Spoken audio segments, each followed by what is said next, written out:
Main எல்லாத்துக்கும் சோத்திரம். எனக்கு கொடுத்த வசனம் லூக்கா 21:33. வானம் பூமி ஒளிந்து போனாலும் ஆனால் என் வார்த்தை ஒளிந்து போகவே போகாது. மீன் தேவனோட வார்த்தை ஜீவனோட வார்த்தை. அதான் வசனம் சொல்லுகிறது, ஆதிலே வார்த்தை இருந்தது, இந்த வார்த்தை தேவனோட இருந்தது, இந்த வார்த்தை தேவனாக இருந்தது. மீன் இன்னாத அந்த வசனம் என்ன பைபிளில் என்ன எத்தனை வசனம் இருக்குதோ அதெல்லாம் ஜீவனோட வார்த்தை. மீன் ஆண்டவர் ஒரு மனுஷன் இல்லை, நல்ல ஆண்டவரோட எல்லா வார்த்தை எல்லா வசனங்கள் போய் சொல்லவே சொல்லாது. அந்த வசனத்துக்குள்ள ஒரு வல்லமை இருக்குது.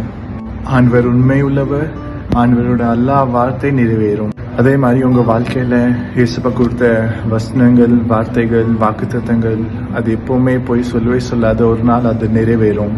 அதான் வசனம் சொல்லுறது, இயேசுப்பா அவங்க வாயிலால் சொன்ன வார்த்தை அவர் கருத்தால் நிறைவேற்றுவார். மீன் அத வசனம் சொல்றது, வானம் பூமி ஒளிந்து போனாலும் தேவனோட வார்த்தை ஒளிந்து போகவே போகாது. அந்த வசனத்தை நீங்க நம்புங்க, உங்க வாழ்க்கையில ஜீவன் வரும். அந்த வார்த்தையில வல்லமை இருக்குது. நீங்க என்ன வேணாலும் பிரச்சனையில இருந்தாலும் ஏசப்போட வார்த்தையை நம்புங்க, ஏசப்போட வாக்குத்தத்த வசனத்தை நம்புங்க, அது ஒரு நாள் நிறைவேறும். மீன் இந்த வசனம் கேட்டதுக்கு உங்களுக்கு எல்லாம் தேங்க்ஸ்.